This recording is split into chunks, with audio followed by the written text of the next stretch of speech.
निर्विघ्नं कुरु मे देव सर्वकार्येषु सर्वदा निराचलनिवासाय नित्याय परमात्मने बलभद्र सुभद्राभ्यां जगन्नाथाय ते नमः जगन्नाथाय ते नमः जगन्नाथाय ते नमः। जय श्री जगन्नाथ, जय ओडिशा, जय ओडिया महानाम मातृभाषा। सम्माननीय महानाम मातृभाषा संघर सभापति महोदय, संपादक महोदय एवं ओडिशार विभिन्न कोणमंडलରୁ ଆସିଥିବା ଆମର ସମ୍ମାନିତ ଅତିଥିବୃନ୍ଦ, କବି କବୟତ୍ରୀଗଣ, ଜ୍ଞାନୀ ଗୁଣୀ ସୁଧୀ ଦର୍ଶକ ବୃନ୍ଦ, ମହାନାମ ମାତୃଭାଷା ସଂଘର ଶୁଭେଚ୍ଛୁ ପ୍ରଶଂସକ ଏବଂ ସଦସ୍ୟ ସଦସ୍ୟ ବୃନ୍ଦ, ସ୍ନିଗ୍ଧ ଶାନ୍ତ ଶୀତଳ ଶୁଭ ସକାଳର ଅମୃତ ବେଳାରେ ମୁଁ ମହାନାମ ମାତୃଭାଷା ସଂଘର ସଦସ୍ୟ ଶ୍ରୀ ଶିଲୁଲ ଦେଇ ଆପଣ ସମସ୍ତଙ୍କୁ ନୂଆଖାଇର ଜୁହାର ଜଣାଉଛି ଏବଂ ଆପଣ ସମସ୍ତଙ୍କୁ ମୋର ହୃଦୟରୁ ପ୍ରଣାମ। ଆଜି ହେଉଛି ଇଂରାଜୀ ଅକ୍ଟୋବର ମାସ 9 ତାରିଖ, ଯାହାକି ଉତ୍କଳମଣି ପଣ୍ଡିତ ଗୋପବନ୍ଧୁ ଦାସଙ୍କର 148ତମ ପୁଣ୍ୟ ଜନ୍ମ ଜୟନ୍ତୀ ତିଥି। ଏହି ପବିତ୍ର ଦିନରେ ସେହି ପୁଣ୍ୟାତ୍ମାଙ୍କ ଚରଣ ଯୁଗଳରେ ମୁଁ ଶତକୋଟି ପ୍ରଣାମ ଜଣାଇ ଆପଣ ସମସ୍ତଙ୍କୁ ଆଜିର ସଭାକୁ शुभेच्छा ज्ञापन करुछि एवं गुरुजन मानक मोर आंतरिक प्रणाम।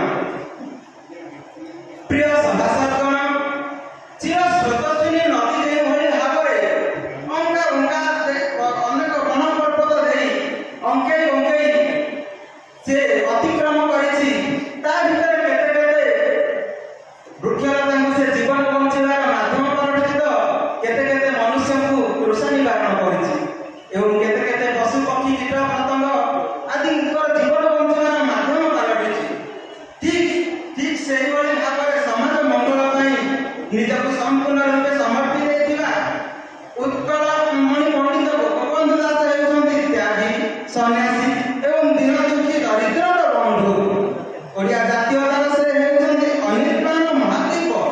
ଗୋପବନ୍ଧୁ ଦାସ ଓଡ଼ିଶାକୁ ଭଲ ପାଆନ୍ତି ଭାରତ ବର୍ଷକୁ, ସମଗ୍ର ଓଡ଼ିଶାକୁ ମଧ୍ୟ ସେ ଭଲ ପାଆନ୍ତି। विश्व परिप्रेक्षी से देखी भारत एवं ता मध्य ओडिशा आदर्शमय व्यक्तित्व से होती ज्वलंत अग्निशिखा।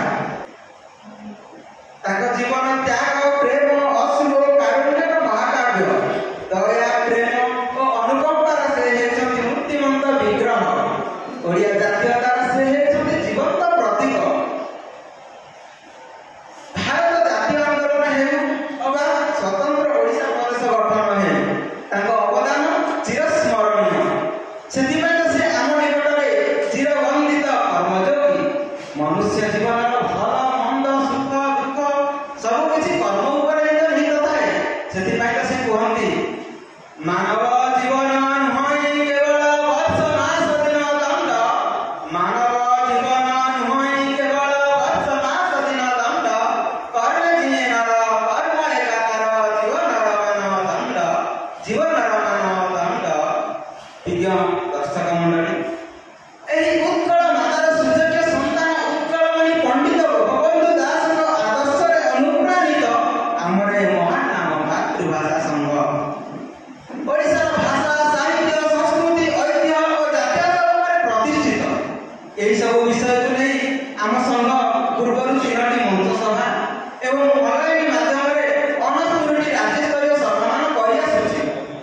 କିନ୍ତୁ ଆଜି ଆମ ପାଇଁ ବଡ଼ ସୌଭାଗ୍ୟର ଦିନ ଅଟେ, କାରଣ ମହାନାମ ମାତୃଭାଷା ସଂଘର ତେନ୍ତୁଳି ଶାଳ ଏହି ବଲାଙ୍ଗୀର ଜିଲ୍ଲାର ପାଟଣାଗଡ଼ ମାଟିରେ ଓଡ଼ିଶା ଜନମୀର ସୁଯୋଗ୍ୟ ସନ୍ତାନ ଉତ୍କଳମଣି ପଣ୍ଡିତ ଗୋପବନ୍ଧୁ ଦାସଙ୍କ ଜନ୍ମ ଜୟନ୍ତୀ ଉପଲକ୍ଷେ ସଂଘ ପକ୍ଷରୁ 4th ରାଜ୍ୟସ୍ତରୀୟ ସାରସ୍ୱତ ସମାବେଶର ପ୍ରଥମ ସତ୍ର ଅନୁଷ୍ଠିତ ହେବାକୁ ଯାଉଛି। ତେଣୁ ଓଡ଼ିଶାର ବିଭିନ୍ନ ଅଞ୍ଚଳରୁ ଆମ ସହିତ ସଭାରେ ଯୋଗ ଦେଇଥିବା ବରେଣ୍ୟ ଅତିଥିବୃନ୍ଦ, କବି ଦର୍ଶକ ମଣ୍ଡଳୀଙ୍କୁ, ସଂଘର ସଭାପତି, ସମ୍ପାଦକ, ସଦସ୍ୟ ଏବଂ ସମସ୍ତଙ୍କୁ ମୋର ହୃଦୟରୁ ହାର୍ଦ୍ଦିକ ଆଜିର ସଭାକୁ ସ୍ୱାଗତ। ପ୍ରିୟ ସଭାସଦଗଣ, ଆଜି ପ୍ରଭାତରେ ମନେ ମୋର ଉଙ୍କି ମାରୁଥିଲା ଅନେକ ପ୍ରଶ୍ନ ରାଜି।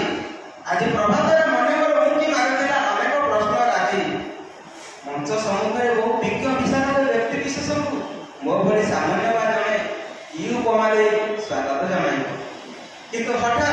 କିନ୍ତୁ ହଠାତ୍ ଆପଣମାନଙ୍କ ଉଦ୍ଦେଶ୍ୟରେ ଅବକାଶ ଚିନ୍ତା ନେଇ ଚନ୍ଦ୍ର କୋକିଳ ଗାନ ବର୍ଣ୍ଣ ହେଇଗଲେ ସୁସ୍ୱାଗତ ବୋଲି। ପୁରାଣର ପୃଷ୍ଠା ଚିରି ନଚିକେତା ଏବଂ ଇତିହାସର ଉପସ୍ଥିତ ଧର୍ମପଦ ଆନନ୍ଦରେ କହିଗଲେ ସ୍ୱାଗତ ସୁସ୍ୱାଗତ ହେ ସଭାସଦଗଣ। ଚିଲିକା ତଟର ରେଳଗାଡ଼ିରୁ ବା କାରାଗାରର ନିଖୁঁତ କୋଠରୀରୁ ବନ୍ଦୀର ଆତ୍ମକଥାରେ ଭାସି ଆସେ ସ୍ୱାଗତର ମୃଦୁ ଝଙ୍କାର।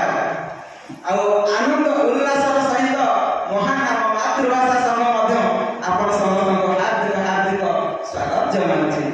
ଚିର ସବୁଜ ସୁନ୍ଦର ଏ ପାଟଣାଗର ମାଟି ଆପଣ ସମସ୍ତଙ୍କୁ ମଧ୍ୟ ସୁସ୍ୱାଗତ ଜଣାଉଛି। ସୁଧୀ ଦର୍ଶକ ବନ୍ଧୁ, ସମଗ୍ର ଭବନ ଆଜି ଚଳଚଞ୍ଚଳ। ଅତି ଉତ୍କଣ୍ଠତାର ସହିତ ଏ ମଞ୍ଚରେ ଖାଲି ପଡ଼ିଥିବା ଆସନ ଯେଉଁ ମହାନ ବ୍ୟକ୍ତି ବିଶେଷଙ୍କୁ ଅପେକ୍ଷା କରି ରହିଛି, ସେହି ମହାନ ବ୍ୟକ୍ତି ବିଶେଷ ଆମ ନିକଟରେ ବର୍ତ୍ତମାନ ଉପସ୍ଥିତ ହୋଇଗଲେଣି। ଆଜି ଆମେ ମୁଖ୍ୟ ଅତିଥି ଭାବେ ଯାହାଙ୍କୁ ପାଇଛୁ, ସେ ସୁଦୂର କଟକ ଜିଲ୍ଲାରେ ଆସିଛନ୍ତି। ସେ ଆଉ କେହି ନୁହନ୍ତି, ସେ ଜଣେ ସୁଚିକିତ୍ସକ, ଭାଷାତତ୍ତ୍ୱବିତ୍ ତଥା ଓଡ଼ିଆ ଭାଷା ପ୍ରେମୀ ଡାକ୍ତର ଦେବାଶିଷ ଟ୍ରଷ୍ଟି ମହୋଦୟଙ୍କୁ ମୁଁ ସଂଘ ପକ୍ଷରୁ ଆଜିର ସଭାକୁ ସ୍ୱାଗତ ଜଣାଇବା ସହିତ ମଞ୍ଚାସୀନ ହେବା ପାଇଁ ଆମନ୍ତ୍ରଣ କରୁଛି ଏବଂ ଜୟଶ୍ରୀ ମହୋଦୟଙ୍କୁ ମଞ୍ଚ ଉପରକୁ ପାଛାଡ଼ି ଆଣିବା ପାଇଁ ଶ୍ରୀ ଜଗତରଣ ଭାଇଙ୍କୁ ଅନୁରୋଧ କରୁଛି। ଧନ୍ୟବାଦ ଆଜ୍ଞା। ଆଜି ଆମେ ମୁଖ୍ୟ ବକ୍ତା ଭାବରେ ଯାହାଙ୍କୁ ପାଇଛୁ, ସେ ସୁଦୂର ପୁରୀ ଜିଲ୍ଲାରୁ ଆସିଛନ୍ତି। ସେ ଜଣେ ସୁଶିକ୍ଷକ, ସାହିତ୍ୟ ପ୍ରେମୀ ତଥା ସୁବକ୍ତା ଶ୍ରୀଯୁକ୍ତ ଶୟନ କୁମାର ଜେନା ମହୋଦୟଙ୍କୁ ସଂଘ ପକ୍ଷରୁ ଆଜିର ସଭାକୁ ସ୍ୱାଗତ ଜଣାଇବା ସହିତ ମଞ୍ଚାସୀନ ହେବା ପାଇଁ ଅନୁରୋଧ କରୁଛି ଏବଂ ଶ୍ରୀଯୁକ୍ତ ଜେନା ମହୋଦୟଙ୍କୁ ମଞ୍ଚ ଉପରକୁ ପାଛାଡ଼ି ଆଣିବା ପାଇଁ ଶୁଭେନ୍ଦୁ ପ୍ରାଣୀଙ୍କୁ ଅନୁରୋଧ କରୁଛି। ଧନ୍ୟବାଦ ଆଜ୍ଞା। ଆଜି ଆମେ ଯାହାଙ୍କୁ ସମ୍ମାନିତ ଅତିଥି ଭାବେ ପାଇଛୁ, ସିଏ ଏହି ପାଟଣାଗଡ଼ ମାଟିର ସନ୍ତାନ। ସିଏ ଜଣେ ଅବସରପ୍ରାପ୍ତ ଅଧ୍ୟାପକ ତଥା ସାହିତ୍ୟିକ ଡକ୍ଟର ନକୁଳ ବେହେରା ମହୋଦୟଙ୍କୁ ସଂଘ ପକ୍ଷରୁ ଆଜିର ସଭାକୁ ସ୍ୱାଗତ ଜଣାଇବା ସହିତ ମଞ୍ଚାସୀନ ହେବା ପାଇଁ ଆମନ୍ତ୍ରଣ କରୁଛି ଏବଂ ଡକ୍ଟର ବେହେରାଙ୍କୁ ସଭାକୁ ପାଛାଡ଼ି ଆଣିବା ପାଇଁ ବିଶ୍ୱଜିତ ଭାଇଙ୍କୁ ଅନୁରୋଧ କରୁଛି। ଧନ୍ୟବାଦ ଆଜ୍ଞା।